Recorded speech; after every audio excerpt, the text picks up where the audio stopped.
કે હું તમને ટિકિટ મળી હું ખુશ થઈ ગયો. મારા લાયક કંઈક કામકાજ હોય, કેનવાસિંગ કરવાનું હોય તો હું કરીશ તમારું. રાત્રે પણ ફોન ચાલતા હતા. મારે ત્યાં ઇન્કમ ટેક્સની રેડ પડી. ઇન્કમ ટેક્સની રેડ પડી, એમાંથી ઘણું બધું શીખવાનું મળ્યું. 2 કલાક બેસાડ રાખ્યા આપણને. બહાર લાઈફમાં છે ને અનુભવથી જ શીખવાનું મળે.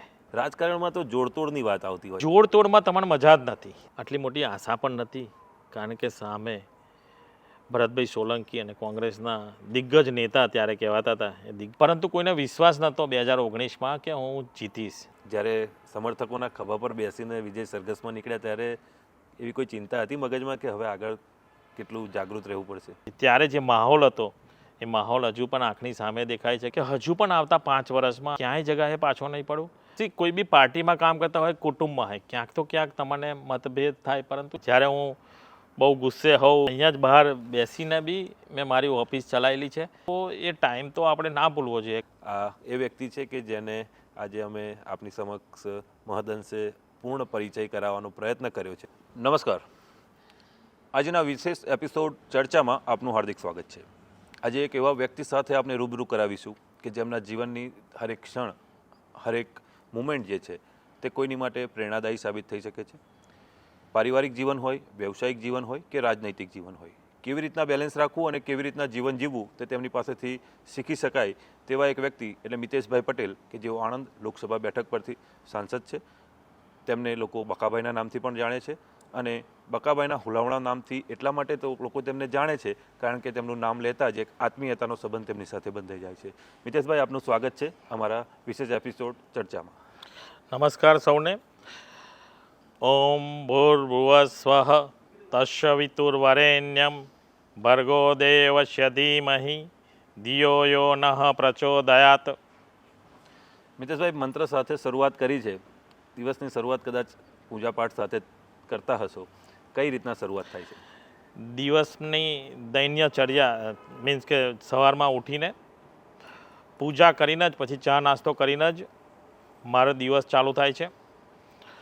મારા માતૃશ્રીએ જ્યારે નાનો હતો ત્યારથી એ પણ ગાયત્રી માતાના ઉપાસક છે. શ્રી રામ શર્મા આચાર્ય, જે એક આપ સૌએ નામ જાણ્યું જ હશે, હરિદ્વાર એમનો આશ્રમ છે, અને ગાયત્રી મંદિર પણ ત્યાં હરિદ્વારમાં આવેલું છે. એમના દ્વારા મને દીક્ષા લેવડાવી હતી, અને દરરોજ 11 મંત્ર કાં તો 108 મંત્ર દરરોજ કરવાના એવું મારી માતૃશ્રીએ મને દીક્ષા લેવડાવી હતી. ત્યારથી અત્યાર સુધી પણ હું રાજકારણમાં આવ્યો ત્યારથી પણ જ્યારે ઓછો ટાઈમ હોય ત્યારે 11 મંત્ર કરું છું, અથવા 108 મંત્ર કરીને જ ઘરની બહાર નીકળું છું, અને મમ્મી પપ્પાના આશીર્વાદ લઈ એમને પગે લાગીને જ ઘરની બહાર નીકળું છું. સામાન્ય રીતે લોકોના ઘરમાં અલગ નામથી બોલાવતા હોય છે. આપને જે હુલામણા નામથી બકાભાઈ તરીકે લોકો જાણે છે, કદાચ ઘરનું જ નામ હશે. કેવી રીતના પડ્યું હતું? નાનો હતો ત્યારથી જ એક બકા તરીકે મારું નામ પડ્યું હતું.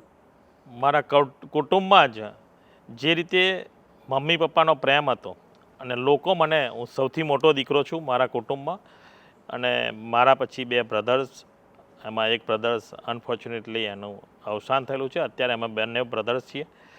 ત્યારથી મને કુટુંબમાં લાડ પ્યાર મળ્યો હતો, ને ત્યારથી મને બકા તરીકે, ને ત્યાર પછી બકાભાઈ તરીકે મારું નામ થયું છે. કુટુંબમાં જોઈએ તો મારા પહેલાં 2 બ્રધર્સ, અમારું એક જોઈન્ટ ફેમિલી કુટુંબ છે. જોઈન્ટ ફેમિલીમાં મારી ઉપર 2 મોટા ભાઈ છે, કાકાના દીકરાઓ છે, ને ત્રીજો નંબર મારો જોઈન્ટ ફેમિલીમાં આવે છે. બિઝનેસ સંભાળવા માટે મારા મોટા અંકલ સૌથી, રાવજી કાકા, કે એમને મને બિઝનેસ કઈ રીતે કરવો, બિઝનેસમાં શું ચડાવ ઉતર આવે તો શું કરવું, એમણે મને પૂરું ગાઈડલાઈન આપ્યું હતું. એક બિઝનેસના ગુરુ મારા એમ કહું તો એ મારા સૌથી મોટા બાપા, એટલે બાપુજી એમને કહેતો હતો, એ હતા. અને બિઝનેસમાં જ્યારે મેં એન્ટ્રી લીધી ત્યારે અમારા બિઝનેસમાં ફક્ત ભારત દેશમાં જ બિઝનેસ થતો હતો, પરંતુ ઇમ્પોર્ટ એક્સપોર્ટ કરવા માટે જે જરૂરિયાત પડી, હું અને મારો એક બીજો બ્રધર છે જે એક્સિડન્ટમાં, મારો કઝિન બ્રધર દેવેન્દ્ર મારી એક્સપાયર થઈ ગયો. અમે બંને બ્રધર્સે, એ પણ મારી સાથે હુબલી જ ભણેલો હતો. મારું સ્ટડી ડિપ્લોમા એન્જિનિયરિંગ મેં પણ હુબલીથી કરેલું હતું. અમે બંને બ્રધર્સ બિઝનેસમાં આવ્યા, ને ત્યાર પછી ઇમ્પોર્ટ એક્સપોર્ટનો ધંધો પણ અમે ચાલુ કર્યો. જે તુવર છે અને ચણા છે એ ઇમ્પોર્ટ કરતા હતા, એની દાળ બનાવી અને અમે એક્સપોર્ટ પણ કરીએ છીએ. અત્યારે પણ એ ઇમ્પોર્ટ એક્સપોર્ટનો ધંધો મારા પછી પણ મારો સન આવે, મારા બ્રધર્સ પણ સંભાળી રહ્યા છે. એટલે જે લક્ષ્મી પ્રોટીન ભારત દેશના લોકો જે એનો સ્વાદ માણતા હતા એમને વિશ્વના લોકોને આપે સ્વાદ વિશ્વ સુધી પહોંચાડ્યો, એ રીતનું કહી શકીએ. આ બિઝનેસમાં મારો સન એટલે ચોથી જનરેશન આ બિઝનેસમાં છે. મારા ગ્રાન્ડફાધર સનાભાઈ દરુભાઈ પટેલથી એક પેઢી ચાલતી હતી, અને ત્યાર પછી મારા પપ્પા અને 5 ભાઈઓએ બિઝનેસ લીધો, અને ત્યાર પછી અમે 9 બ્રધર્સે આ બિઝનેસ લીધો, અને ત્યાર પછી મારા સન અને બીજા મારા બ્રધર્સના દીકરાઓ એટલે 4th જનરેશન આ બિઝનેસમાં આવી. 1959થી એક નાની અમથી દાળ મિલથી આ શરૂઆત કરેલી, અને 2011માં 30 કરોડના મોટી રકમ સાથે ફૂલ્લી ઓટોમેટિક પ્લાન્ટ અમે બનાવેલો, કે જે એશિયાનો સૌથી મોટો પ્લાન્ટ, અને 100 મેટ્રિક ટન પર ડેનું એનું પ્રોડક્શન પણ હતું, અત્યારે પણ છે, અને વાસદમાં જ બનાવ્યો હતો એ. અને ત્યાર પછી ભારત દેશમાં એવા લગભગ અત્યારે 15-20 પ્લાન્ટ થયા છે, પરંતુ એ પ્લાન્ટ પહેલો પ્લાન્ટ હતો, અને એ પણ વાસદ ગામમાં, અને એ પણ ગુજરાતમાં હતો. એટલે કહી શકીએ કે વાસદની જે દાળ નગરી તરીકેની ઓળખ છે તે કદાચ આપના પરિવારની શરૂઆત કરી હોય એ પ્રકારની વાત કહી શકાય આમાં. હા, એ લક્ષ્મી તુવર દાળના નામથી પૂરા ભારત દેશમાં એક અમારી દાળ પ્રખ્યાત છે, અને વિશ્વમાં પણ લક્ષ્મી તુવર દાળ બ્રાન્ડ નેમથી અમારી દાળ પૂરા વિશ્વમાં જઈ રહી છે, અને ત્યાં પણ એનો સ્વાદ આપણા ગુજરાતીઓ અમેરિકામાં, કેનેડા રહેતા હોય, ઓસ્ટ્રેલિયા રહેતા હોય એ પણ માણી રહ્યા છે. જે રીતની ભારત દેશમાં પૂરા ગુજરાત નહીં, બેંગ્લોર જાઓ આપ, આ બાજુ મધ્યપ્રદેશમાં જાઓ, ક્યાંય પણ જાઓ લક્ષ્મી તુવર દાળ આપણને મળશે ને મળશે જ. મિતેશભાઈ, બિઝનેસની વાત કરી છે, શિક્ષણ પર પણ વાત કરીએ થોડીક. શિક્ષણ, પ્રાથમિક શિક્ષણ ક્યાં મેળવ્યું આપે? પ્રાથમિક શિક્ષણ મેં વાસદ ગામમાં જ મેળવ્યું હતું, અને ત્યાર પછી હું ડીએન હાઈસ્કૂલમાં, MB પટેલ સાયન્સ કોલેજમાં, અને ત્યાર પછી મેં ડિપ્લોમા એન્જિનિયરિંગ કર્યું કર્ણાટકથી. હુબલી ગામ છે, હુબલી શહેર છે, હુબલીમાંથી મેં કરેલું હતું. આપની કોઈ સ્કૂલ ટાઈમનો કોઈ એવો કિસ્સો જે યાદ રહી ગયો હોય? સ્કૂલ ટાઈમમાં એક તો ક્રિકેટનો બહુ શોખ હતો, એટલે ક્રિકેટ રમવા માટે જ્યારે જવું હોય તો ઘરમાંથી પરમિશન ના મળે. નાના હતો એટલે બેટ લાવવું હોય, બોલ લાવવું હોય એટલે પપ્પા સાથે રીસાવવું પડે, ક્રિકેટના સાધનો લાવવા હોય. અને બીજો શોખ એવો હતો કે ભાઈ એક ક્યાંય પણ જગાએ જવું તો મારી ટીમ સાથે લઈને, અને કેપ્ટન તરીકે જ મને પહેલેથી એવું હતું કે ભાઈ લીડરશિપનો એક શોખ હતો. તો ક્રિકેટની ટીમથી જ હું વાસદની મારી ગાયત્રી ટીમ કરીને એક ટીમ હતી, એનો પણ કેપ્ટન રહેલો છું, વાસદ ક્રિકેટ ટીમનો પણ કેપ્ટન રહેલો છું. અને જ્યારે હુબલી પણ ભણતો હતો ત્યારે ગુજરાતી જેટલા પણ આપણા સ્ટુડન્ટ ગુજરાતથી આવતા હતા એની પણ લીડરશિપ રહીને ત્યાં પણ હું કેપ્ટન ક્રિકેટ ટીમનો રહેતો હતો. એટલે નેતૃત્વ રોમમાં વસેલું હતું શરૂઆતથી? પહેલેથી જ એવું હતું કે ભાઈ નેતૃત્વ રાખવું, લીડરશિપ રાખવી, અને એનાથી જ હું જો કદાચ અહીં સુધી પહોંચ્યો હોય તો એ લીડરશિપના જે અનુભવો છે એનાથી જ હું કદાચ અહીં સુધી પહોંચ્યો છું. મિતેશભાઈ, અમારા કરેલા રિસર્ચમાં 12માનો એક કિસ્સો આપનો ખુલીને સામે આવ્યો છે કે કદાચ આપની એટેન્ડન્સ ઓછી થઈ હતી ને પછી આપે કંઈક જુગાડ કર્યો હતો.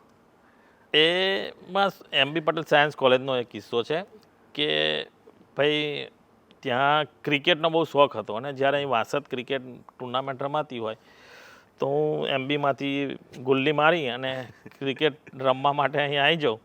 હાજરી ઓછી હતી, બિલકુલ ઓછી હાજરી, પરંતુ મને એવું હતું કે છેલ્લા જ્યારે એક્ઝામ આવે તો હું વાંચીશ તો 100% પાસ થઈ જઈશ, એટલું તો આપણામાં ટેલેન્ટ હતું કે ભાઈ વાંચીએ એટલે પાસ થઈ જઈએ. એટલે મારી હાજરી ઓછીને લીધે મને એક્ઝામમાં બેસવાનું ના કહી દીધું પ્રિન્સિપાલે કે ભાઈ પ્રેઝન્સ ઓછી છે એટલે તમને બેસવા દેવામાં નહીં આવે. ઘરે લેટર આવ્યો, પોસ્ટકાર્ડ આવતા હતા ત્યાર તો, એટલે પોસ્ટકાર્ડ મેં પપ્પાને મમ્મીના હાથમાં આવી ગયો, પપ્પાના હાથમાં. એટલે પપ્પાએ જે કંઈ ત્યારે તો ખબર ને તમને કે શું થાય ને તે બધું.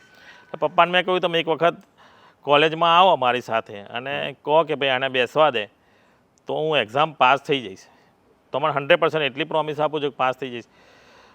પરંતુ ત્યારે બી મને એક્ઝામમાં ના બેસવા દીધો, પણ મે બી એના લીધે મારું ફ્યુચર થવાનું હશે.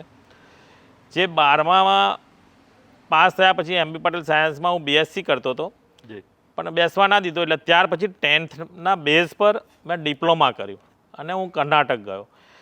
એટલે ગુજરાત છોડીને જ્યારે બહાર બીજી કન્ટ્રી, બહાર બીજા સ્ટેટમાં જઈએ તો ત્યાં આગળ ત્યાંની પબ્લિક સાથે, અને આપણે એકલા રહેતા હોય તો આપણી લીડરશિપમાં આપણે કઈ રીતે આગળ વધી શકીએ, આપણું ડેરિંગ પણ વધે. અને ત્યાં બીજા સ્ટેટમાં આપણે ભણવા જઈએ એટલે ત્યાંના માહોલમાં આપણે કઈ રીતે ભણી શકીએ જી એનો ખૂબ મોટો અનુભવ થયો અને એના લીધે આજે હું પણ અહીં સુધી પહોંચ્યો છું. જે અનુભવ હતો એ ત્યાં પણ આપણા ગુજરાતના ઘણા બધા વિદ્યાર્થીઓ ભણવા આવતા હતા. અમદાવાદ હોય, વડોદરા હોય, એ બધા ત્યાં આવતા હતા અને ત્યાં આગળ પણ એમને સાચવતો હતો કે ભાઈ એ લોકો આવ્યા હોય ને એમને હોમ સિક જેવું થાય તો હું મારા ફ્લેટ પર લઈ આવતો તો એ સ્ટુડન્ટને જમાડતો તો અઠવાડિયું રાખું. એમને એવું લાગવું ના જોઈએ કે ભાઈ હોમ સિકનેસ છે અને પાછા ગુજરાત આવતા રહે, એવું ના થાય એની પણ આપણા ગુજરાતીઓની હું ચિંતા કરતો હતો. મિતેશભાઈ, હુબલી જ્યારે રહેતા હતા, સુખી સંપન્ન પરિવારમાંથી ત્યાં ગયા હશો, તો કોઈ ફિક્સ બજેટ મળતું હતું કે આટલામાં જીવવું છે, કેવી રીતના એ સમય હતો?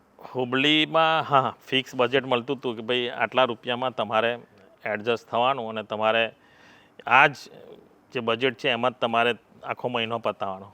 પરંતુ એ બજેટમાં તો પતી જાય એટલે અમને અમારા ઘરેથી ત્યાં હુબલીમાં આપણા એક માસા કરીને વિઠ્ઠલ માસાનો એટલે પટેલ ટી ડેપો હતી, એમની ઓળખાણ કરાવેલી હતી અહીંથી ઘરેથી જ. એટલે કહેલું હતું ત્યાં કે ભાઈ પૈસા ખૂટે તો આ લોકોને આપવાના. એટલે અમારે તો બેંક જેવું મળી જ ગયેલું હતું. એટલે એમાંથી પૈસા લઈ આવીએ અને બીજે મહિને જ્યારે ડ્રાપ આવે તો એમાંથી પાછા એમને આપી દઈએ, પાછા ખૂટે તો પાછા લઈ આવીએ. એટલે રોટેશન એ રીતે અમારું ચાલતું હતું. એટલે ફાઇનાન્શિયલ મેનેજમેન્ટ કહીએ કે ત્યારથી શીખવાનું ચાલુ? હા, ત્યારથી જ શીખવાનું ચાલતું હતું. હું અને મારો બ્રધર, કઝિન બ્રધર દેવેન્દ્ર, અમને બંનેઓને અહીંયાથી પેલું લ્યુના કહેતું હતું, લુના ખબર નહીં એનું શું નામ હતું, એ નાનું ટુ વ્હીલર લાવવાનું અમને કહ્યું. એટલે લગભગ બહુ ઓછી કિંમતમાં આવતું હતું. એટલે મેં મારા બ્રધરને એવું કીધું કે આ નાના લાવવા એના કરતાં આપણે બંનેઓના પૈસા ભેગા કરીને એક હોન્ડા જ લાવી દઈએ, મોટરસાઇકલ જ લાવી દઈએ. તારે એક દિવસ લઈ જવાનું, મારે એક દિવસ કોલેજ લઈ જવાનું. ત્યારે પણ આ રીતે એ કામ કરી અને એક જ મોટરસાઇકલ લાવ્યા હતા અને અમે બંને પાછા એ મોટરસાઇકલથી જ ફરતા હતા. એક યાદગાર ટ્રીપ રહી હોય મોટરસાઇકલ? અમે એક અમદાવાદનો શ્વેતલ પુરોહિત કરીને મારો ફ્રેન્ડ હતો, એની પાસે પણ મોટરસાઇકલ હતું. 31 ડિસેમ્બર હુબલીથી ગોવા બહુ નજીક થાય અને ગોવાની 31 ડિસેમ્બર એટલે યાદગાર કહેવાય. વિશ્વ આખું ત્યાં આગળ ગોવા આવતું હતું. તો મેં કહ્યું ચલો આપણે મોટરસાઇકલ લઈને ગોવા જઈએ. તો એને અમે જતા હતા, એને બહુ શોખ સ્કેટિંગ કરવાનો, આમ બાઇક ચલાવવાનો ને જે હું કહું છું શ્વેતલ. તે જ્યારે અમે એક આમ ચડતા હતા ડુંગર જેવું, ત્યારે એને સ્લીપ થઈ ગયું અને એનો આખો આ જે ની કહેવાય આખો ઘસાઈ ગયો, એનો બહુ વાગ્યું. પરંતુ એ પણ એટલો ડેરિંગવાળો હતો કે ત્યાં લોકલ અમે દવાખાનામાં લઈ ગયા, એનું અહીંયા પાટાપટ્ટી કરાવી અને પાછા અમે ગોવા રાતે તો પહોંચી જ ગયા. અને ગોવા અમને રૂમ ના મળી એટલે અમે સી ઉપર, દરિયા ઉપર મોટરસાઇકલ મૂકી અને ત્યાં રેતીમાં જ સૂઈ ગયા, ત્યાં જ નયા અને આખી રાત ત્યાં આગળ ગોવામાં 31st ઉજવેલી અમે.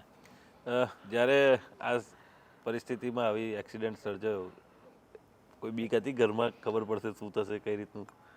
ના, એમાં તો બીક તો શું હોય કે ભાઈ અહીંયા ઘરમાં ખબર પડશે તો વળશે એને, એની આપણને સજા તો ખબર પડે જ કે ભાઈ ત્યારે એક્સિડન્ટ થાય એટલે શું હાલત થાય. ફરી આગળ પાછળ મોટરસાઇકલ લઈને બહાર નીકળવું નહીં, ત્યાં હુબલીમાં જ રહેવું, આ તે બધા ઘણા બધા આવા એપિસોડ થયેલા હતા. એમાંથી નીકળ્યા પછી જ્યારે એન્જિનિયરિંગ પૂરું કર્યું તો વિચાર્યું હતું કારકિર્દી કઈ રીતના રાજકારણ તરફ આગળ વધારીશું કે કેમ? બિલકુલ રાજકારણ તરફ તો મારો કોઈ વિચાર જ નહોતો.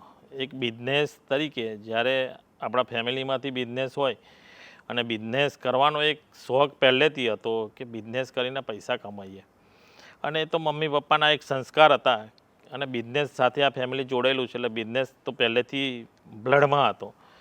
પરંતુ જે રીતનું મેં ટેલિકોમ્યુનિકેશન કર્યું હતું અને અહીંયા બરોડામાં ગુજરાત કોમ્યુનિકેશન ઇલેક્ટ્રોનિક્સ લિમિટેડ કરીને કંપની હતી કે જે આ કેમેરા બનાવતી હતી, મોટા મોટા વિડીયોના ને એના કેમેરા ત્યારે બનાવતી હતી. હું આ 89-90ની વાત તમને કરું, 88-89ની. તો એ કંપનીએ સીધો મને કોલ લેટર જ મોકલી દીધો કે તમે એન્જિનિયર થઈને આવ્યા, ત્યારે એન્જિનિયર મળતા નહોતા, તમને સીધો એપોઇન્ટમેન્ટ લેટર જ આપી દીધો કે ભાઈ તમારે નોકરી કરવી હોય તો તમે કરી શકો છો. તો હું તો ખુશ થઈ ગયો કે સીધો જ આપણને તો એપોઇન્ટમેન્ટ લેટર આવી ગયો, નોકરી મળી ગઈ. એટલે મેં તો નોકરી જોઈન પણ કરી દીધી. પરંતુ 1 મહિનો નોકરી કર્યા પછી મને એ લોકોએ બોન્ડ મોકલ્યું ને એમાં લખ્યું હતું કે ભાઈ 3 વર્ષ સુધી તમારે નોકરી ફરજિયાત. ત્યારે કે તમે નોકરી વચ્ચેથી છોડી નહીં શકો, અમારે કંપનીને તમે વચ્ચેથી છોડી નહીં શકો. પગારને બધું બધું બરાબર હતું, પરંતુ આપણું તો બિઝનેસ માઇન્ડેડ હતું. મારે તો ખાલી શીખવા માટે જવું હતું કે ભાઈ 6 મહિના આપણે શીખીએ કે 1 વર્ષ શીખીએ. પણ આ બોન્ડ જોઈને પછી મેં મારા એક અહીંયા વકીલ છે અમારા મિલમાંથી જે ધંધો કરતા હતા એમને પૂછ્યું તો કે જો તમે સાઇન કરશો તો 3 વર્ષ તમારે નોકરી કરવી જ પડશે. એટલે ત્યારે એ બોન્ડ પણ સાઇન પણ ના કરીને પગાર લેવાય પણ ગયો નહોતો, 1 મહિનાનો પગાર પણ છોડી દીધો હતો. અને ત્યાર પછી તો એમના ઘણા બધા ફોન આવ્યા કે ભાઈ તમારે નોકરીએ આવવું જ પડશે, લેટર પણ આવ્યા. પરંતુ એટલું હતું કે મેં પગાર લીધો નહોતો અને સાઇન કરેલી નથી અને બોન્ડમાં સાઇન નથી કરેલી, એટલે શાંતિ રહી. અને ત્યાર પછી મારા જે હું કહું છું કે મોટા ફાધર રાવજી કાકાએ મને કહ્યું કે ભાઈ તમને બધાને, તમારે બંને ભાઈઓને જ્યારે એજ્યુકેશન આટલું સારું આપ્યું છે અને આપણો આટલો મોટો બિઝનેસ છે તો તમે બિઝનેસ જોઈન કરો. ત્યારે પણ મેં મારા કાકાને, મોટા બાપાને એ જ વસ્તુ કહી હતી કે ભાઈ હું બિઝનેસમાં આવું, પરંતુ મારી કન્ડિશન એટલી છે કે મને ડિસિઝન પાવર જોવે. કે ભાઈ હું ધારો કે 25 ગાડી દાળ વેચી આવું, 50 ગાડી દાળ વેચી આવું, મને છૂટ હોવી જોઈએ. અને માર્કેટમાંથી તુવર લેવાની કે પણ એમને એ અમારા ખરેખર એમને ધંધો શીખવાડ્યો એમને અને બધી ફ્રીડમ આપી હતી. મેં કદાચ બહુ ભૂલો બી કરી હશે તો બી એમને કહ્યું હતું ભૂલથી જ શીખવાનું અને ભૂલ થાય જ તો તમે શીખી શકો, ફરી ભૂલ ના કરો. એ રીતે અમને ટ્રેનિંગ આપતા હતા. એમને કોઈ દિવસ મને આમ ખખડાયો નથી કે ટેડકાયો નથી કોઈ પણ ભૂલ થઈ હોય, પરંતુ એ ભૂલો દૂર કરીને બિઝનેસ કઈ રીતે કરવો અને બિઝનેસમાંથી આગળ બિઝનેસ કઈ રીતે કરવો. અને ત્યાર પછી અમે બંને ભાઈઓએ અને ત્યાર પછી બધા જ ભાઈઓએ સાથે ભેગા થઈ અને 2011માં આજે સૌથી મોટો એશિયાનો તુવરદાળનો ઓટોમેટિક પ્લાન્ટ છે, ઓટોમેટિક પ્લાન્ટ અમે સ્થાપના કરી હતી. મિતેશભાઈ, બિઝનેસ જોઈન્ટ કર્યો અને ઘણા ચડાવ ઉતાર પણ રહ્યા હશે. કોઈ એવો પીરિયડ આવ્યો હતો કે જ્યારે એવું લાગ્યું હોય કે તમામ પરિસ્થિતિથી ચારે બાજુથી ઘેરાઈ ગયા હોય ને પછી એમાંથી બહાર નીકળવા માટે પરિવાર એકમુખ બન્યું હોય? 1997માં 1997માં મારા એક કઝિન બ્રધર હતા હિતેશભાઈ, એમને પોતે બિઝનેસ કરતા હતા. એમને શેર બજારમાં ખૂબ મોટું રમ્યા હતા અને ખૂબ મોટું નુકસાન એમને કર્યું હતું. અને નુકસાનમાં એમને જોઈન્ટ ફેમિલી હતું, અમને કોઈને કશી ખબર ના પડે એ રીતે ફ્રેન્ડ સર્કલમાંથી ને અમારા બિઝનેસમાંથી જેટલા પણ પૈસા મળે એ રીતે એમને પૈસા વ્યાજે લીધા હતા. પરંતુ જે પૈસા આપનારા હતા એમને એવું કે ભાઈ આ પટેલ સનાભાઈ દરુભાઈની કંપની અમારે જોઈન્ટ ફેમિલી બિઝનેસમાં જરૂર છે, એ રીતે એમને પૈસા આપ્યા હતા. પરંતુ એમને પૈસા એમના પર્સનલ એકાઉન્ટમાં લીધા હતા અને પછી એમાં બહુ મોટું નુકસાન થયું એટલે એ ઘર છોડીને જતા પણ રહ્યા હતા. ત્યાર પછી અમે એમને ઘરે પણ લઈ આવ્યા હતા.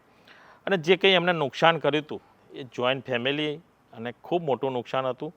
અમે અમારી મિલકતો વેચીને પણ જેની પાસેથી એ પૈસા લાવ્યા હતા એ બધાને પૈસા આપી દીધા.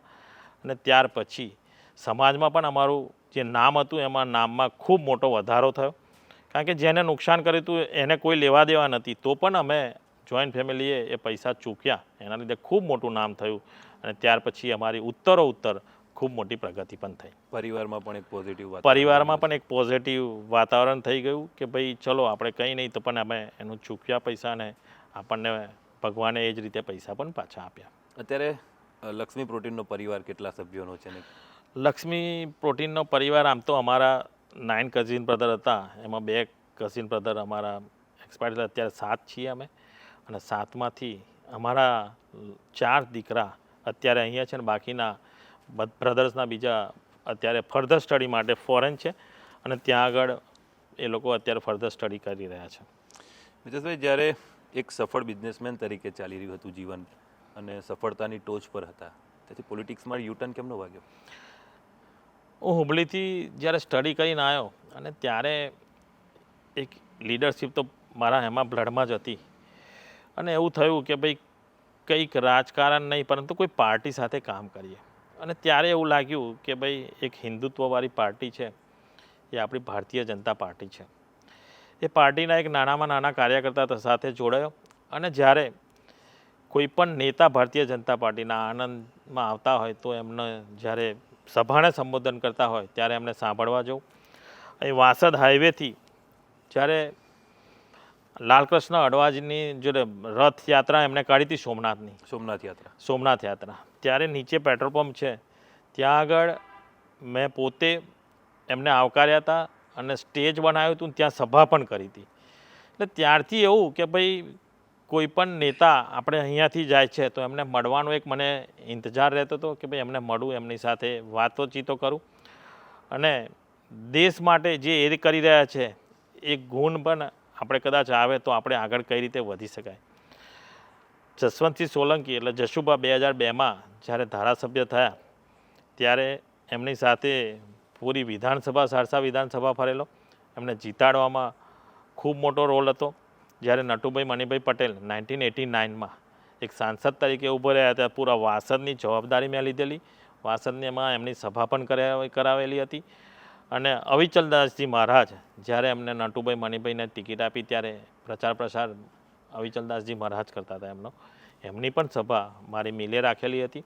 અને એ રીતે જે રીતે એ સભાઓ કરતા હતા, સંબોધન કરતા હતા, ત્યારથી એવું હતું કે ભાઈ આપણે કંઈક ને કંઈક રાજકારણમાં આટલી ઊંચી પોસ્ટ તો આપણે કોઈ દિવસ વિચારી નથી, પણ રાજકારણમાં સક્રિય થઈ અને સમાજ સેવા કરવાનો એક આપણો મોટો વિચાર હતો કે જે ગરીબ લોકો છે, મધ્યમ વર્ગના લોકો છે, નાગરિકો છે, એમને એક રાજકારણ નહીં પણ એક નેતા તરીકે કઈ રીતે કામ કરી શકાય એ રીતની મને એવું હતું કે આપણે કામ કરીએ.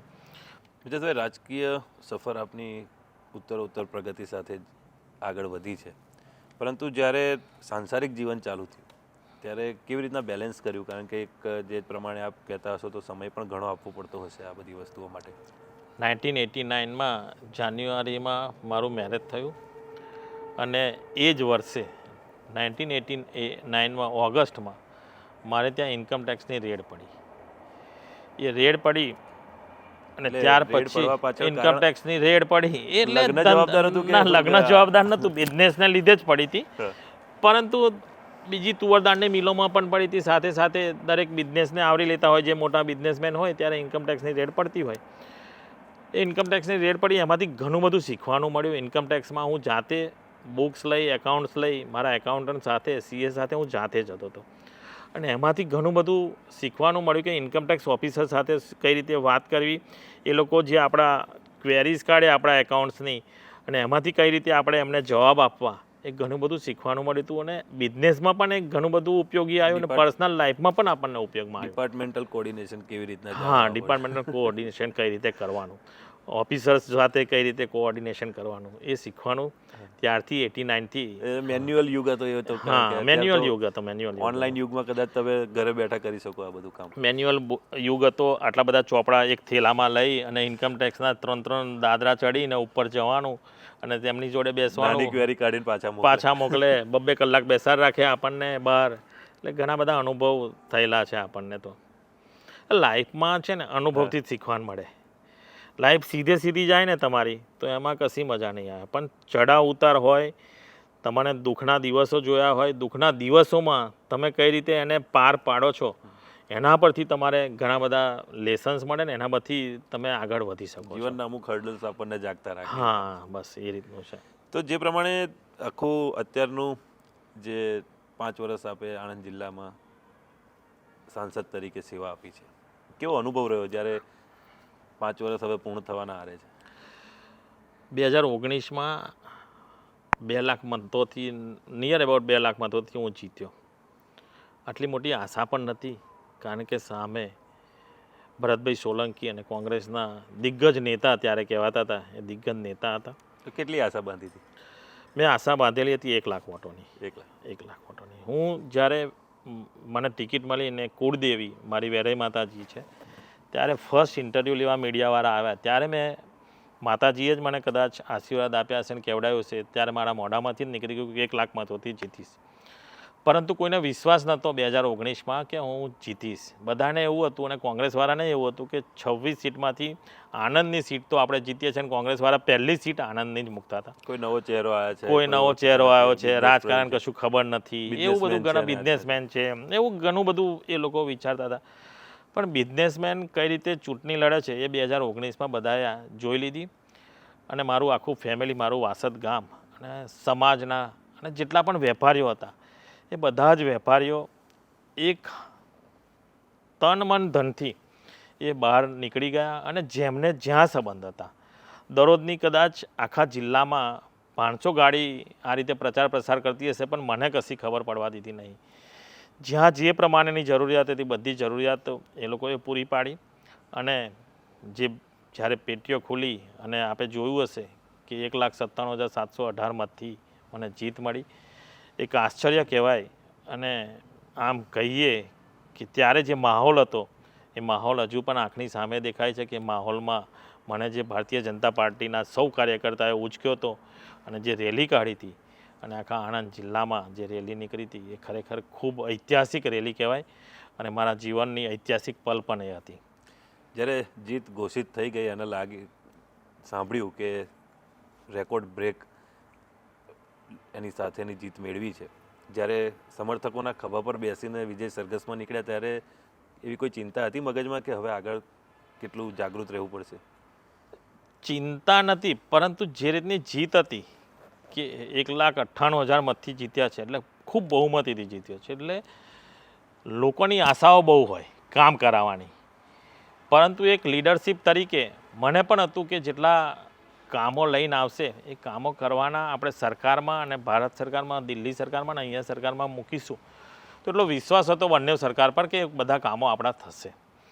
અને જે રીતે બિઝનેસમેનથી એક સાંસદ તરીકે એક જ્યારે મારું પહેલું કાર્યાલય વાસદમાં હતું અને ત્યાર પછી મેં આણંદમાં જે કાર્યાલય ચાલુ કર્યું ને ત્યારે મારી ટીમમાં યુવાઓ જ્યારે જોડાયા અને યુવાઓએ જે રીતની ટીમ વર્કથી જે રીતનું કામ કર્યું એના લીધે જે પણ નાગરિક કંઈ પણ કામ લઈને આવે તો એનો તત્કાલીન નિકાલ કઈ રીતે આવે, સરકારમાં એનો લેટર કઈ રીતે લખાઈ જાય અને એના જવાબ પણ છેક સુધી પહોંચાડવાના અને કામ ના થયું હોય તો એનું આગળને આગળ ફોલોઅપ પણ કરવાનું, એ બધી જ વ્યવસ્થા પૂરી એક ટીમ વર્ક તરીકે થઈ રહી છે અને સોશિયલ મીડિયાની પણ એક સારામાં સારી ટીમ મારી પાસે છે. મિતેશભાઈ, ટીમ તો છે પણ સાથે જે પ્રમાણે એક વસ્તુ અમે ઓબ્ઝર્વ કર્યું છે કે આપની ઓફિસમાં જ્યારે અમે આવીએ તો મહત્તમ યુવાનો જ કામે લાગેલા હોય છે, તો એની પાછળનું શું કારણ કે સેકન્ડ જનરેશન તૈયાર કરી રહ્યા છે શું મિતેશભાઈ?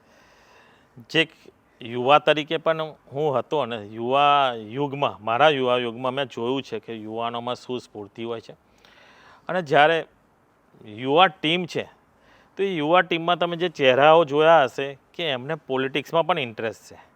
જ્યારે યુવાઓને પોલિટિક્સમાં ઇન્ટરેસ્ટ હોય, એમને શીખવાનો પણ ઇન્ટરેસ્ટ હોય અને એમને પગાર પણ મળતો હોય ત્યારે યુવાઓ 4 ગણું કામ કરે છે. કારણ કે એમને એક બાજુ એવું છે કે ભાઈ મારે આગળ મારી પોલિટિકલ લાઈફ પણ વધારવી છે, અહીંયા રહીશ તો કદાચ હું આગળ જતા કોઈ પોલિટિક્સમાં શીખીશ તો આગળ વધીશ.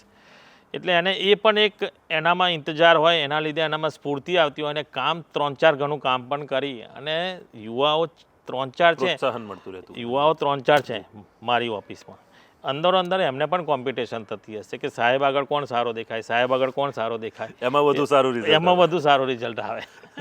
એટલે એક જુસ્સો બનાવી રાખવો પડે કે તમે કામ કર્યા કરો, આપણે હજુ સારું રિઝલ્ટ લાવવાનું છે. અને કોઈ વાર પાછું જેનું બહુ સારું કામ હોય તો એને પાછું કહેવાનું ખરું કે ભાઈ તારું કામ આજે બરાબર નહીં, એટલે પણ એનું સારું કામ હોય તો એને એવું કહેવું પડે એકાદ વાર ક્યાં ભૂલ થઈ છે, પણ પછી પાછો રાત્રે ફોન કરીને કહી દેવાનું તારું કામ જ સારું હતું એટલે પાછો એ શાંતિથી સૂઈ પણ જાય. એટલે આ બિઝનેસમાંથી શીખ્યા છો જે રાજકારણમાં અત્યારે અજમાવી રહ્યા? હા, બિઝનેસમાંથી શીખેલા.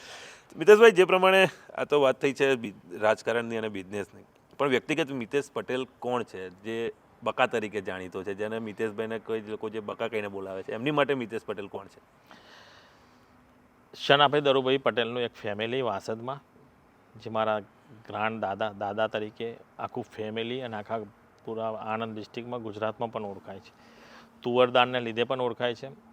એમના 5 દીકરાઓ, એમાં 3rd નંબરના રમેશભાઈ એટલે મારા ફાધર, મારી મમ્મી સારસા ગામના તારાબેન પટેલ, અને બંનેના આશીર્વાદથી આજે અને મારા પૂરા ફેમિલીના સાથ સહકારથી જે કંઈ નિર્ણયો મેં ફેમિલી માટે લીધા છે ને એમાં ફેમિલીએ મને ખૂબ મોટો સાથ સહકાર આપ્યો છે.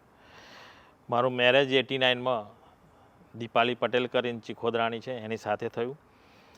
એને જીવનમાં કેટલા પણ ચડાવ ઉતાર આવ્યા હશે, કેટલા પણ ટેન્શનમાં હોઉં, પરંતુ એને મને ખૂબ પીઠબળ આપ્યું છે. પીઠબળ એટલે કે ધારો કે હું ખૂબ મોટા ટેન્શનમાં હોઉં કે ભાઈ આવતીકાલે આટલું મોટું પેમેન્ટ કરવાનું છે મારું બિઝનેસમાં, અને પેમેન્ટ ક્યાંથી આવશે, શું થશે? 4-5 જગ્યાએથી પેમેન્ટ આવવાનું હોય, પેમેન્ટ અટકી ગયું હોય, એટલે રાત્રે રોટેશન અટકી ગયું હોય, તો એ કહે કે એની ચિંતા ના કરો, 2 દિવસ પછી. પણ તમે જેને પેમેન્ટ કરવાનું છે એને તમે આજે ફોન કરી દો કે ભાઈ 2 દિવસ લેટ થશે.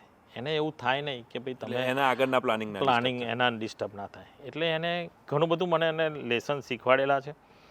અને પોલિટિક્સમાં પણ એને જે 2019માં એને ટીમ બનાવી અને મારા માટે જેટલા પણ ગામડાઓમાં ફરી હતી, અને જે ગામડાઓમાં જે બહેનોએ એને સપોર્ટ કર્યો હતો એ બધું લિસ્ટ મને આપ્યું હતું કે આ બહેનો કોઈ પણ કામ લઈને આવે તો તમારે બધાનું કામ કરી દેવાનું. એને મને આખું 1 2 3 આમ કહીને ઓર્ડર પાસ કરવામાં આવ્યો હોમ મિનિસ્ટર દ્વારા કે ભાઈ આ બહેનોએ તમારા માટે ખૂબ મહેનત કરી છે એમ.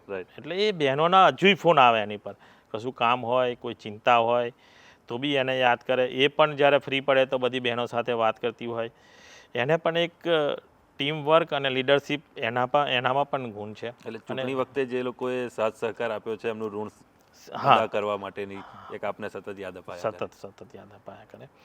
બીજું કે રાજકારણમાં આવ્યા પછી તમે ગરીબ મધ્ય વર્ગના જે નાગરિકો છે એની સેવા કરો, એના જે કામો કરો ને એમના આશીર્વાદ ખૂબ મળતા હોય છે. આજે એ આશીર્વાદથી જ હું અત્યારે સાંસદ તરીકે છું. ઘણી બધી દીકરીઓ હશે કે ભાઈ મને હું તો ઓળખતોય ના હોઉં, ફોન કરે કે સાહેબ આ કામ છે, આજે આ અમારી બસ બંધ કરી દીધી છે, આજે મારી પાસે ફી ભરવાની નથી, ફી અહીંયા આગળ માગે છે અને મને ના કહી દીધું છે કે તમારે કાલથી આવવાનું નહીં. તો એ જે કોલેજમાં ભણતી હોય ત્યાં ફોન કરું, મારે ટીમ તરફથી ફોન થાય, એની ફીના પ્રશ્નો હોય એ હલ પણ મારી તરફથી થાય. એક ટ્રસ્ટ છે અમારું, એ ટ્રસ્ટમાંથી પણ અમે ઘણી બધી દીકરીઓને ફી ભણતા હોય છે. જ્યાં જરૂરિયાત હોય ત્યાં જરૂરિયાત પણ પૂરી પાડતા હોય છે. હમણાં 5 દિવસ પહેલાંનો જ તમને ઉદાહરણ આપણું સાંઈબાબા મંદિર છે, આપણે જનકભાઈને એમનું ટ્રસ્ટ છે, ત્યાં આગળ હું દર્શન કરવા ગયો હતો. એક દીકરી મને મળી, એનું નામ હું ભૂલી ગયો, એનો નંબર મારી ઓફિસે જ હશે. એ દીકરી મને મળી, મને કે અંકલ મારે વાત કરી છે, પગે લાગી મને. મેં કહું શું બેટા? તો કે મેં એક દિવસ ફોન કર્યો હતો અને ફોનમાં મેં એટલું જ કહ્યું હતું કે મને MB પટેલ સાયન્સ કોલેજમાં એડમિશન નથી મળતું, જો તમે અપાવો તો ખૂબ સારું, મને ઓળખાણ વગર એડમિશન ત્યાં મળતું નથી. મેં એક ફોન કર્યો, એને એડમિશન મળી ગયું. એ દિવસે મને જ્યારે પગે લાગી ત્યારે આની આંખમાં આંસુ હતું અને ગોલ્ડ મેડાલિસ્ટ થઈ. ઓકે. એ કહે છે મારી લાઈફ આખી તમે ચેન્જ કરી દીધી. એટલે આપણને એવું થયું કે એક ફોનથી આ દીકરીનું આટલું મોટું પરિવર્તન આવ્યું ને એ હું તો એને ઓળખતો નહોતો, એ મને ઓળખતી હતી. પરંતુ એ જ્યારે એને યાદ રાખીને મને એ યાદ પલ કરાવી ત્યારે આપણને પણ આમ એ થયું કે સંતોષ થયો કે આપણે કોઈની લાઈફમાં આ રીતના ઉપયોગી પણ થઈ શકીએ છીએ. એક દિવસ હું અને મારી વાઈફ આણંદથી નીકળતા હતા 10-11 વાગે, આપણે આ લોટિયા ભાગોળવાળો ફ્લાયઓવર ત્યાંથી. તો એક મોટરસાઇકલ લઈને એક દીકરો પાછળ આવતો હતો, એને હોર્ન માર કર્યું તો મેં જોયું હરીસામ, તો કે ઊભા રહો. મેં ગાડી ઊભી રાખી, એની સાથે વાત કરી. મને કે અંકલ પહેલું તો મને ફોટો પાડવો છે તમારે. મેં એને સેલ્ફી ફોટો પાડ્યો. પછી મને કે મારે આવતીકાલે 12થની એક્ઝામ છે અને હું અત્યારે બહુ ટેન્શન છે એટલે મોટરસાઇકલ લઈને ફરવા નીકળી ગયો છે કે ટેન્શન દૂર કરવા માટે. એના રસ્તા શું કહે છે મને કહે છે. મેં કહું તારો પ્રશ્ન બહુ એ છે. મેં કહું એક તને એટલો આત્મવિશ્વાસ છે કે તું સારા પર્સન્ટેજથી પાસ થઈશ? તો કે હા, હું એટલો આત્મવિશ્વાસ છે. મેં કહું તું ટેન્શન વગર એક્ઝામ આપ, કાલે તું લખવા બેસું ને તો માથે ટેન્શન ના રાખીશ. તને જેટલું આવડે છે ને, જેટલા પ્રશ્ન પૂછે ને એ બધાના જવાબ લખીને આપ. પછી મેં એને નંબર આપ્યો હતો, એ પાસ થઈ ગયો, પેડા લઈને આવ્યો, મને વેચ્યા. અત્યારે મુંબઈમાં, હું કોલેજનું નામ ભૂલી ગયો, બહુ સારી કોલેજ છે આપણી, એ કોલેજમાં એવો MBA કરે છે. અને હમણાં પણ જ્યારે મને ટિકિટ મળી ને ત્યારે પણ મળવા આવ્યો હતો એ મને. અને આપણે ત્યાં કાર્યાલય કમલમમાં હતા ને, તમે ત્યાં મળવા આવ્યો હતો મને અને પગે લાગ્યો હતો કે હું તમને ટિકિટ મળી, હું ખુશ થઈ ગયો. મારા લાયક કંઈક કામકાજ હોય, કેનવાસિંગ કરવાનું હોય તો હું કરીશ તમારું. એટલે આપણને ઘણું લાગે કે આપણા માટે કંઈ નથી, પણ એમની જીવનમાં પરિવર્તન ઘણા બધાના પરિવર્તન આવતા હોય છે. એટલે આ નેતા તરીકે નહીં, પણ એક આમ એવું લાગે કે ભાઈ આપણે કોઈ સમાજના એના રીતે પણ સમાજ સેવા કરવી જોઈએ. ફરજ અદા કરી રહ્યા છે. પોલિટિક્સમાં શું છે, તમે સમાજ સેવા જેટલી વધુ કરશો ને એટલા તમને વધુ લાભો મળશે. લાભો મીન્સ તમને આશીર્વાદ એટલા વધુ મળશે. રાજકારણમાં તમે સમાજ સેવક તરીકે જોશો ને, સમાજ સેવા સાથે એને જોડશો ને તો ખૂબ મોટું પરિવર્તન સમાજમાં આવશે અને આપણામાં પણ આવશે. મિતેશભાઈ, એક વસ્તુ અમે ઓબ્ઝર્વ કરી છે, સમાજ સેવા અને રાજકારણના વ્યસ્ત શેડ્યુલ વચ્ચે પણ આ બપોરનું જમવાનું ઘરનું નથી ભૂલતા. એની પાછળનું કારણ સે એક પારિવારિક છે, પરિવાર છે. હું ગમે ત્યાં હોઉં, કદાચ પાર્ટીમાં કોઈ નેતાઓ આવ્યા હોય તો એમની સાથે લંચ કરું છું, પણ મોસ્ટલી જ્યારે મમ્મી પપ્પા ઘરે હોય, પત્ની ઘરે હોય, મારો સન અહીંયા રહેતો હોય તો એ ઘરે હોય, બ્રધર હોય, આખું ફેમિલી, અમે જોઈન્ટ ફેમિલી રહીએ છીએ. એ બધાને એવું હોય કે એક ટાઈમ તો ઘરે જમે, તો એ ટાઈમ તો આપણે ના ભૂલવો જોઈએ, કારણ કે આખું ફેમિલી છે. આપણું રાજકારણ તો છે જ, પણ જ્યારે તમે આવી જ શકતા હોય, અડધો કલાક લેટ કે મોડું પણ તમે આવી જ શકતા હોય તો આવવું જોઈએ અને ઘરે જમવું જોઈએ. એ મારો પહેલેથી એક આમ ફેમિલીને સાથે એટેચ છું એટલે એક નિયમ પણ છે મારો. શું જમવામાં વધારે ભાવે મિતેશભાઈને? જમવામાં મને આમ તો કેરીની સિઝનમાં રસ વધારે ભાવે, પછી આપણે ગળી રોટલી જે કહીએ છીએ એ મને બહુ ભાવે. જ્યારે હું બહુ ગુસ્સે હોઉં, બહુ એ હોઉં, એટલે મારી પત્નીને ખબર પડી જાય તો એ બીજે જ દિવસે રસ રોટલી બનાવી દે કાં તો ગળી રોટલી બનાવી દે, એટલે એને ખબર કે હવે આ શાંત થઈ જશે. એ રીતે એ મારું જીવન પણ સાચવે છે. એવી કોઈ ક્ષણ હોય કે જ્યારે એવું થયું હોય કે હવે માહોલ બગડે એવું છે પરિવારનો અને એક ક્ષણે દોડવું પડ્યું હોય, એવું કંઈ બને છે મિતેશભાઈ પાસે? ના, એવું આમ બને, પણ એ માહોલને સાચવી પણ લેવાય કે ભાઈ ચલો આ બન્યું છે આવું, તો આપણે એને કઈ રીતે આપણી આવડતથી સાચવી લેવો એવું થાય. ઘણી વખત પત્ની ગુસ્સે થઈ જાય. હમણાં જ આજની જ વાત કરું કે આજે આખું વાસદ ગામ ત્યાં આગળ 8:30નું ભેગું થયું હતું. મને એને ફોન કર્યો કે તમે ઘરે આવીને જમીને ત્યાં જજો, પણ ત્યાંથી ફોન પર ફોન ચાલુ થઈ ગયા કે ભાઈ તમે પહેલાં અહીંયા બધા રાહ જુઓ છો, તમે અહીંયા આવી જાઓ. એટલે મેં એને ગાડીમાંથી ફોન કરી દીધો કે જમવાનું પછી 1 કલાક 1.5 કલાક લેટ કરીશું, પરંતુ જે રાહ જુએ છે બધા, મારા એકલા જમવાના એક માટે હજારોની સંખ્યામાં વાસદના બધા જે રાહ જુએ છે, તો આપણે મોડા જમીશું. એ સમજવું છે, સમજી જાય. થોડી વાર માટે એનો ગુસ્સો હોય પણ પછી ગુસ્સો પીગળી પણ જાય. મૂવીમાં આપ સૂઈ જાઓ છો એવી ફરિયાદ છે એમ? આખો દિવસ પડતા હોય પછી બહુ ક્યાંક ચલો મૂવી જોવા, તો મૂવી જોવા જતું રહેવાનું, સૂઈ જવાનું. બંને સચવાઈ જાય. બંને સચવાઈ જાય. જી મિતેશભાઈ, એક જે આપના વિશે સારી વાત એવી પણ સાંભળવા મળે છે સમાજમાં કે આપને સોશિયલ વર્કમાં આપ ગુપ્તદાન પણ ઘણી જગ્યાએ કરી દો છો, તો કેવી રીતના આખું આ સ્ટ્રક્ચર મેનેજ થાય છે? પ્રેરણા કેવી રીતના ઊભી થાય છે આ રીતના કે આ મદદ કરી દઈએ એમ? દાદા મારા હતા ત્યારથી, હું બહુ નાનો હતો ને દાદા ગુજરી ગયેલા, પણ એમની વાતો મમ્મી પપ્પાના મોઢે ને જે સાંભળેલી હતી કે દાદા દીકરીઓને બહુ સાચવતા હતા. અને વાસદમાં 1975 હોય 73 હોય, દાદાએ ગર્લ્સ માટે આખી સ્કૂલ જુદી બનાવી આપી હતી કે ભાઈ વાસદની દીકરીઓ છે એમને ભણવા જવા માટે, બહાર ભણવા, આણંદ કે ભણવા જવા માટે કોઈ અગવડ ના પડે, ટ્રાન્સપોર્ટેશનની જરૂર ના પડે, ઘર આંગણે ભણી શકાય એની માટેની સ્કૂલ બનાવી આપી. અને ગ્રાન્ટેડ સ્કૂલ હતી ને એમાં સરકારના શિક્ષકો પણ સારા હતા, ચુસ્ત હતા, તે વખત જમાનો હતો. એટલે ત્યારથી ને કોઈ દીકરીને, દાદાને એવું થાય કે આને ફી નથી, તો એ દાદા એ વખતે એ કરતા. બીજા મારા દાદા હતા અંબાલાલભાઈ દરુભાઈ પટેલ. દાદાને 3 ભાઈઓ હતા, જીવાભાઈ ને આ બંને ભાઈઓ જોડે રહેતા હતા, સનાભાઈ ને અંબાલાલ. અંબાલાલભાઈ દાદા છે એ આણંદ રહેતા હતા, પણ વાસદમાં કોઈનું પણ લગ્ન હોય અને દાદાને ખબર પડે તો ગંજમાંથી સીધું પોતાની ગાડીમાં લાવી અને એના ઘર સુધી ઉતારી આપવાનું. અને એની જોડે જ્યારે પૈસા થાય ત્યારે દાદા કહેતા હતા કે ભાઈ તું બિલ, ત્યાં સુધી દાદા ત્યાં ગંજમાં બેન ક્રેડિટ અપાવતા હતા અને બિલમાં પણ ઓછું કરાવી આપતા હતા. એ ત્યારથી સેવા કરતા હતા. એ સેવાના ગુણ ફેમિલીમાં આવેલા હતા, પારિવારિક ઉતરેલા છે, મમ્મી પપ્પાના સંસ્કાર.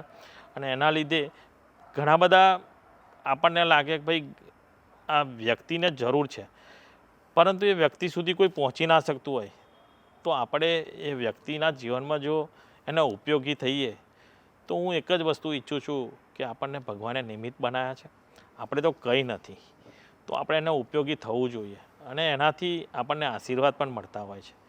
આજે આણંદ જિલ્લામાં બીજી વખત જ્યારે સાંસદની ઉમેદવારી તરીકે મારું નામ ડિક્લેર થયું ત્યારે હું પણ એ જ કહું છું કે આણંદ જિલ્લામાં જે પણ લોકસેવાના કામો કર્યા હશે, ગરીબ મધ્યમ વર્ગના કુટુંબોમાં જે રીતના કામો કર્યા હશે, એના લીધે અને આદરણીય પ્રધાનમંત્રી નરેન્દ્રભાઈ મોદી સાહેબના એમણે મારી પર વિશ્વાસ મૂક્યો છે, રાષ્ટ્રીય નેતૃત્વએ વિશ્વાસ, આપણા ગુજરાતના અને આણંદ જિલ્લાની જનતાએ જે રીતનો વિશ્વાસ મૂક્યો છે એના લીધે ફરીથી મને ટિકિટ મળી છે. મિતેશભાઈ, ફરીથી ટિકિટ મળી છે, એવા કયા કાર્યો છે જે આપ કરવા માગો છો આગામી 5 વર્ષમાં?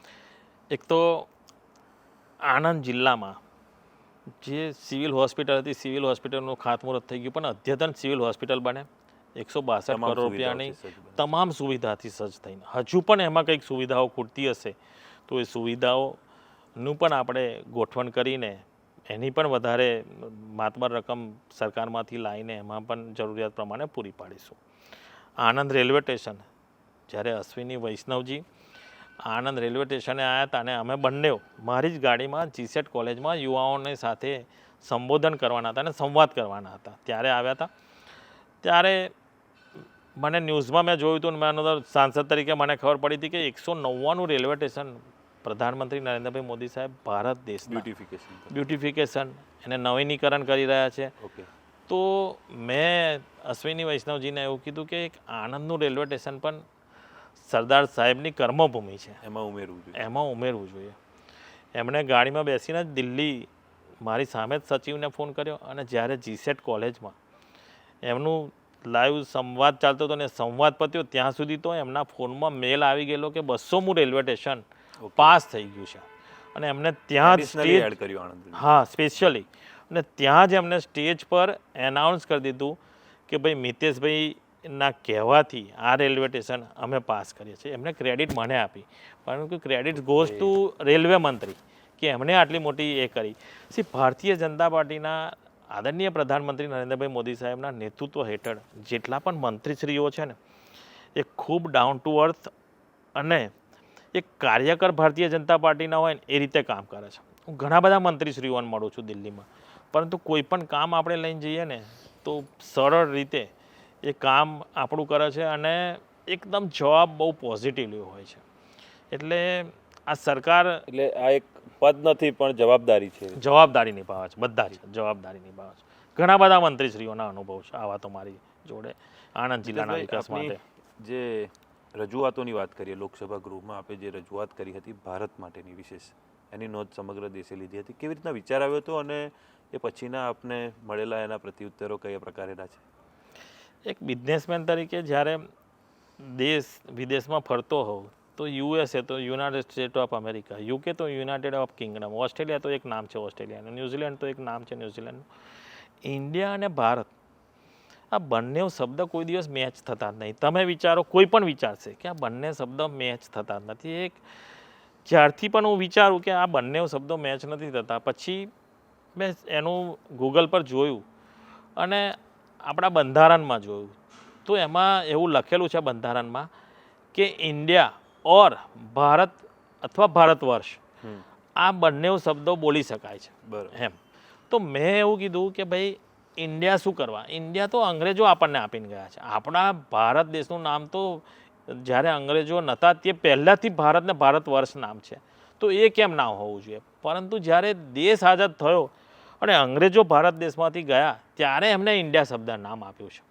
તો અંગ્રેજોની જે પ્રતીક છે, જે અંગ્રેજો આપણને આપીને ગયા છે, એ કેમ દૂર ના થવા જોઈએ? એ પ્રશ્ન મેં પાર્લામેન્ટમાં પૂછ્યો હતો કે અંગ્રેજોની અને ગુલામીના પ્રતીકો છે એ ભારત અને ભારત દેશમાંથી દૂર થવા જોઈએ.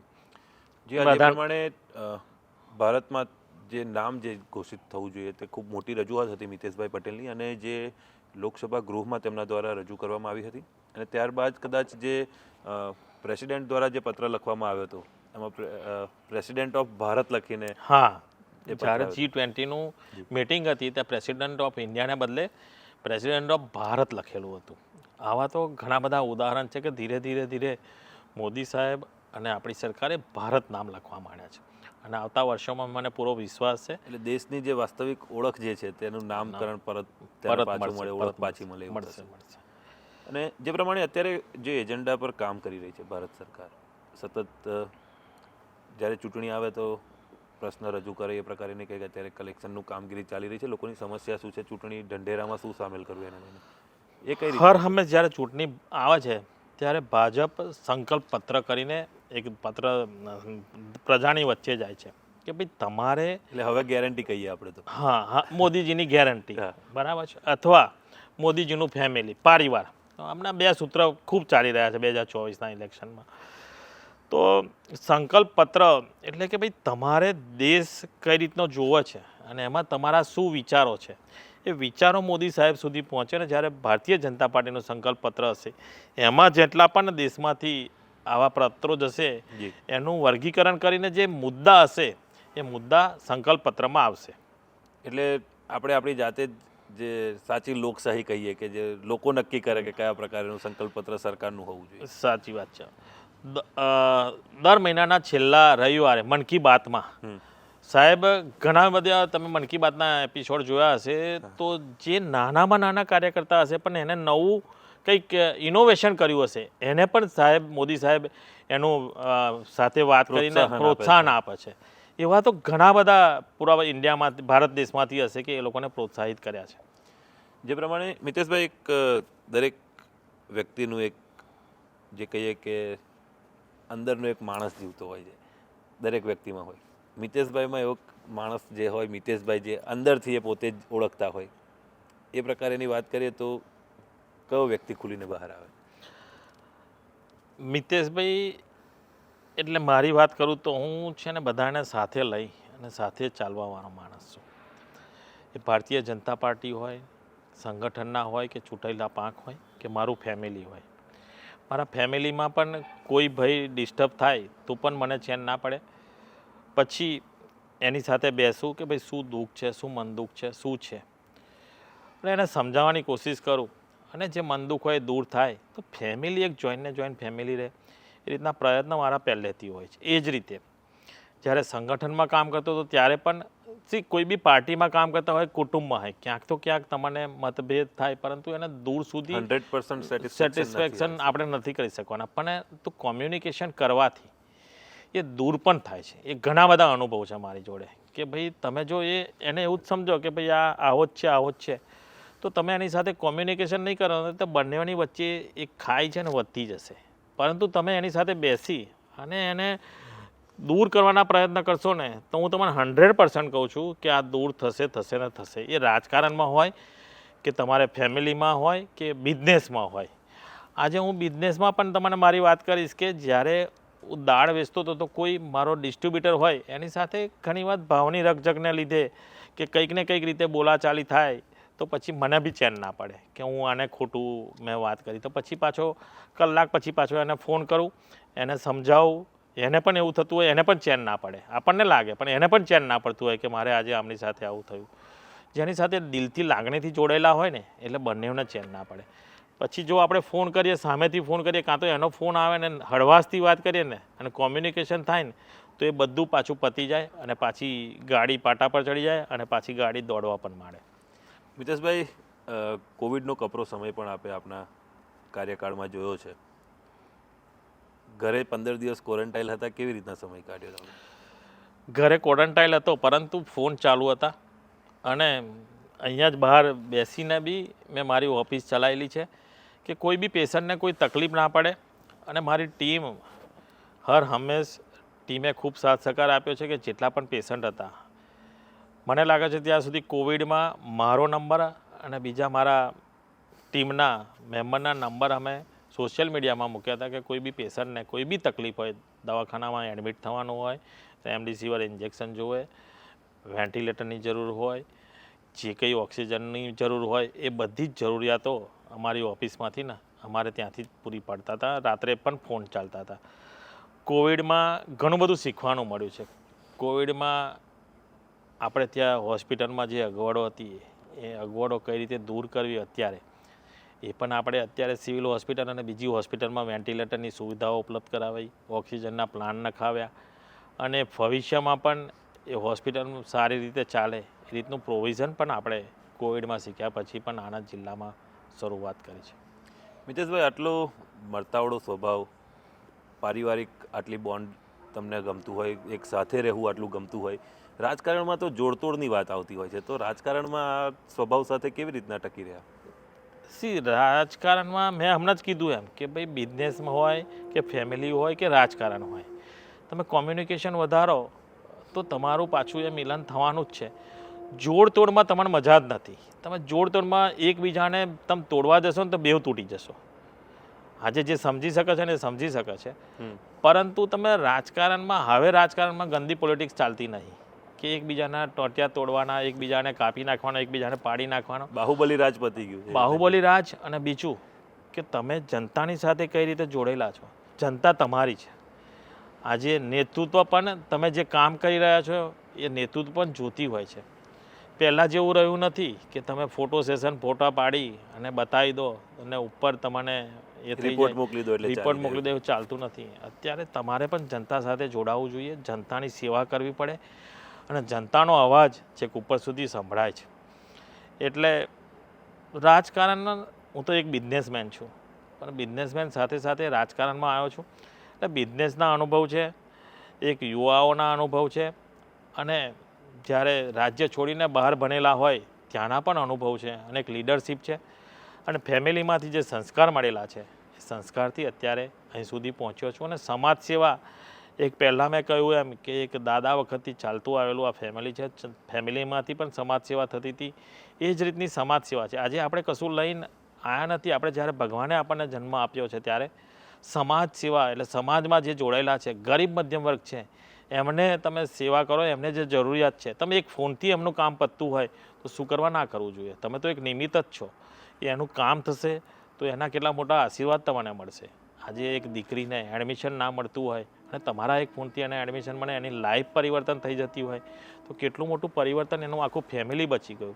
એ ફેમિલી તમને કેટલા મોટા આશીર્વાદ આપશે. આવનારી પેઢી એની કેટલી મોટી ટકી જશે. આવા તો ઘણા બધા અનુભવ છે કે 5 વર્ષમાં જ્યારે પોલિટિક્સમાં આવ્યા પછી ઘણા બધાના જીવનમાં જે રીતના મેં કામો કર્યા છે આપણને યાદ ના હોય, પણ જ્યારે એ વ્યક્તિ મળે ત્યારે આપણને એવું લાગે કે ભાઈ ખરેખર આપણે આ તો એક નિમિત્ત તરીકે રાજકારણમાં આવ્યાના સમાજ સેવા સાથે સાચી સેવા કરી છે. મિતેશભાઈ, જે પ્રમાણે સમગ્ર માહોલ સર્જાઈ રહ્યો છે, 24નું ઇલેક્શન પણ હવે ઘડીઓ ગણાઈ રહી છે તારીખ જાહેર થવા માટેની, શું કહેશો પ્રજાને એક મિતેશ પટેલ તરીકે કે જ્યારે આટલા નિખાલસ સ્વભાવ સાથે, આટલા મિલનસાર સ્વભાવ સાથે સતત પ્રજાના કામ કરતા મિતેશભાઈ, દોડતા મિતેશભાઈ માટે હવે આ સંદેશ શું આપવા માગશો 24ને લઈ? આણંદની સર્વ જનતા, વડીલશ્રીઓ, ભાઈઓ, યુવાનો, બહેનો, બધાએ જ જે રીતના મને 2019માં મત આપીને જીતાડ્યો હતો, એ પછી મેં એમના બધાનો એક વિશ્વાસ જીત્યો છે. આજે છેલ્લા અઠવાડિયાથી મારું નામ ડિક્લેર થયું છે. કોઈ પણ ગામમાં આ અઠવાડિયામાં જઉં છું, ખૂબ મોટો આવકાર મળે છે. આવકાર કેમ? એક તો આદરણીય પ્રધાનમંત્રી નરેન્દ્રભાઈ મોદી સાહેબ પહેલાં છે, એમને જે કામ ભારત દેશ માટે, ભારત દેશના નાગરિકો માટે કર્યા છે એના લીધે આવકાર મળે છે. બીજું કે જોડે જોડે આણંદ જિલ્લામાં પણ પ્રધાનમંત્રીના માર્ગદર્શન હેઠળ જેટલા પણ કામો કર્યા છે, વિકાસના કામો કર્યા છે, કોઈની સેવા કરી હશે, કોઈનું દુઃખ દૂર કર્યું હશે, એના લીધે પણ એક મને આવકાર મળે છે. અને એટલું કહીશ પૂરી આણંદ ડિસ્ટ્રિક્ટની જનતાને તમારા દ્વારા કે હજુ પણ આવતા 5 વર્ષમાં આણંદ જિલ્લાનો જે વિકાસ છે, વિકાસમાં ક્યાંય જગ્યાએ પાછો નહીં પડું. વિકાસ સાથે આણંદ જિલ્લાનો ખૂબ ને ખૂબ વિકાસ થાય. હજુ પણ અહીંયા જે જરૂરિયાતો છે એ જરૂરિયાતો મારી પાઇપલાઇનમાં છે, મારા માઇન્ડમાં છે. એ જરૂરિયાતો સરકારમાંથી જે રીતનું આણંદ ડિસ્ટ્રિક્ટ જોઈ રહ્યો છે, જોવે છે એમને, એ બધી જ યોજનાઓ પણ આણંદ જિલ્લામાં હું લઈ આવીશ. પ્રધાનમંત્રી નરેન્દ્રભાઈ મોદી સાહેબ માટે 2 બુક પણ મેં લખેલી છે, અંત્યોદય કો સમર્પિત પ્રધાન સેવક અને મોદી કી ગેરંટી વિકસિત ભારત. અને બંને બુકનું લોન્ચ આદરણીય ગૃહમંત્રી અમિતભાઈ શાહ સાહેબે કર્યું છે. આ બંને બુક આદરણીય પ્રધાનમંત્રી નરેન્દ્રભાઈ મોદી સાહેબે પણ જોઈ છે, અને એમને પણ મને એ બુક વાંચ્યા પછી, એ બુક જોયા પછી મને પણ એવું કહ્યું હતું કે આ બુક બંને એવું સારી છે, એનો પ્રચાર પ્રસાર જેટલો થાય અને દરેક વ્યક્તિ સુધી બુક પહોંચે એવા પ્રયત્નો પણ કરજો. અને એમને જે રીતના આશીર્વાદ આપ્યા છે એ આશીર્વાદથી જ અત્યારે હું સાંસદ તરીકે છું. પરંતુ એટલું કહીશ કે બંને બુકમાં અંત્યોદય કો સમર્પિત પ્રધાન સેવક એટલે અંત્યોદયના ઘર સુધી જે પ્રધાનમંત્રી પહોંચ્યા છે અને જે યોજનાઓ એમને મૂકી છે એ યોજનાઓ કેમ મૂકી અને ગરીબથી ગરીબ વર્ગ સુધી એમને જે યોજનાઓ પહોંચાડવા માટે જે પ્રયત્ન કર્યા છે એ બુકમાં મેં આવરી લીધેલા છે. અને વિકસિત ભારત મોદી કી ગેરંટી એટલે 2047માં 47નું જે સ્વપ્ન જોયું સપના એ જોઈ રહ્યા છે એ બીજી બુકમાં મેં એમનું આવરણ કરી દીધેલું છે. એટલે બંને બુક મોદી સાહેબ વિશે પણ એક મારા વિચારો હતા. લખનાર તો મારી આખી એક દિલ્હીની ટીમ છે, પણ મારા વિચારો હતા. એ વિચારો આપણે કરી અને એમની સાથે લખાવી છે અને ખૂબ સારી બુક છે. અને બધા જ સાંસદો સુધી બુક પહોંચે એ રીતના પ્રયત્ન પણ મેં કરેલા છે. જી હા મિત્રો, જે મિતેશભાઈ જે બુકની વાત કરી રહ્યા છે, અમે આપને ડિસ્ક્રિપ્શનમાં તે બુક પરચેસ કરવા માટેની પણ લિંક અહીંયા પ્રોવાઈડ કરી દઈશું. ક્યાં આગળ આ બુક આપને અવેલેબલ રહેશે અને જો આપને આ બુક લેવી હોય તો ડિસ્ક્રિપ્શનની જે લિંક છે તેના પરથી આપ એ બુક સુધી પહોંચી શકશો. મિતેશભાઈ, બીજી એક વાત કરવા માગીશું કે જે વિયેતનામનો પ્રવાસ આપે કર્યો હતો, જે યાદગાર પ્રવાસ હશે કદાચ, આપની જે સાંસદીય એક ટીમમાં આપ ગયા હતા ડેલિગેટ્સ તરીકે ઇન્ડિયન, કઈ રીતનું ત્યાં આખું? પહેલી વાર એક તો સાંસદ તરીકે ચૂંટાયો અને પહેલી વાર જ્યારે આપણા ઓમ બિરલાજી સ્પીકરની સાથે ઓકે એમની ટીમ સાથે જવાનું થયું શીર્ષ ત્યારે નેતૃત્વ સાથે. હા, એક શીર્ષ નેતૃત્વ સાથે કે ભાઈ વિયેતનામ જવાનું છે અને ઓમ બિરલાજી સાથે જવાનું છે, ત્યારે આપણે એકદમ આનંદમય કે ભાઈ એક નવો સાંસદ અને એમની ટીમ સાથે જવાનું.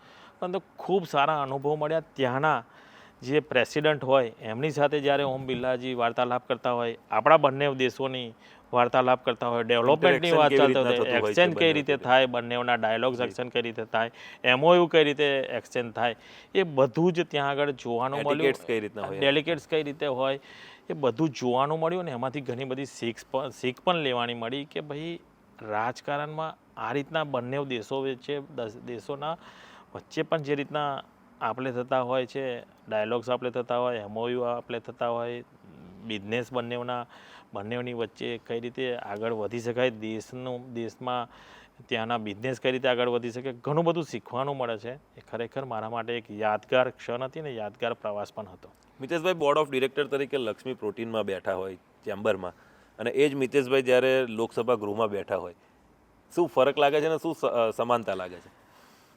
5 વર્ષમાં એક તો એક સાંસદ તરીકે પાર્લામેન્ટમાં બેઠો છું અને જે બિઝનેસના ગુણ હતા એ બિઝનેસના ગુણ સાથે સાંસદમાં બેસવાથી ઘણા બધા ફાયદા પણ થાય છે કે બિઝનેસમેન તરીકે જે પાર્લામેન્ટમાં પ્રશ્ન પૂછવા હોય એ જુદા પ્રશ્નો આપણે પૂછીએ તો, અને આણંદ જિલ્લાના વિકાસના પ્રશ્નો પૂછીએ તો આપણને ખૂબ મોટો ફાયદો થતો હોય છે. બિઝનેસના લગતા પણ, ધારો કે બિઝનેસમાં મારો બિઝનેસ છોડો, કોઈ પણ બિઝનેસને કોઈ અડચણો આવી હોય તો એના પ્રશ્નો પણ આપણે ઇઝીલી પુટઅપ કરી શકીએ એક બિઝનેસમેન તરીકે પાર્લામેન્ટમાં. એ રીતના પણ પ્રશ્નો મેં પૂછેલા છે. જે હજીરા પોર્ટ બાબતે આપણે પૂછ્યો હતો, હજીરા પોર્ટ કે જેને ડેવલપમેન્ટ કરવું જોઈએ, કારણ કે આજે અહીંયાથી કંડલા પોર્ટ સુધી જવામાં 400-450 કિલોમીટર થાય. મુંબઈ જવું હોય તો 400-400 કિલોમીટર જવું જોઈએ. આ 150-200 કિલોમીટરમાં જ હજીરા પોર્ટ જો ડેવલપમેન્ટ થાય તો ઘણી બધી વેસલ્સ ફોરેનથી અહીં સુધી આવી શકે અને ટ્રાન્સપોર્ટેશન ઓછું થાય. તો જે ફાઇનલ પ્રોડક્ટ બનવાની છે એનું કોસ્ટિંગ ઓછું આવે અને ઇઝીલી સૌને અવેલેબલ થાય. એ રીતનો એક બિઝનેસમેન તરીકે પણ મેં વિચાર મૂકેલો હતો. મિતેશભાઈ, ખૂબ ખૂબ શુભેચ્છાઓ આપને. આવનાર જે ઇલેક્શન છે તેમાં આપ વધુ ને વધુ સારી રીતના આ રીતના પ્રોગ્રેસિવ જીત મેળવો અને જે પ્રમાણે આપે કરેલી સેવા કાર્યો છે, પ્રજા સુધી આપે જે અંત્યોદયનું જે ઉત્થાન કરવાનું જે કામ છે તેને સાચા અર્થમાં જિલ્લામાં પૂર્ણ કરવાનો પ્રયત્ન કર્યો છે તેને અમે સલામ કરીએ છીએ. ખૂબ નિખાલસ ભાવે મિતેશભાઈએ આપણી સાથે વાત કરી છે. આ એ વ્યક્તિ છે કે જેને આજે અમે આપની સમક્ષ મહદઅંશે પૂર્ણ પરિચય કરાવવાનો પ્રયત્ન કર્યો છે. જે બિઝનેસમેન તરીકેની ઓળખ ધરાવે છે, એક રાજકારણી તરીકેની ઓળખ ધરાવે છે, ને હવે કદાચ આપના મગજમાં સ્પષ્ટ પણ થઈ ગયું છે કે મિતેશભાઈ કયા પ્રકારેનું વ્યક્તિત્વ ધરાવે છે. તો આ હતા આણંદના સાંસદ મિતેશભાઈ પટેલ ઉર્ફે બકાભાઈ. મિતેશભાઈ અમારી સાથે જોડાયા તે બદલ આપનો ખૂબ ખૂબ આભાર. ફરી મળીશું નવા એપિસોડ સાથે. નમસ્કાર. નમસ્કાર સૌને. નમસ્કાર.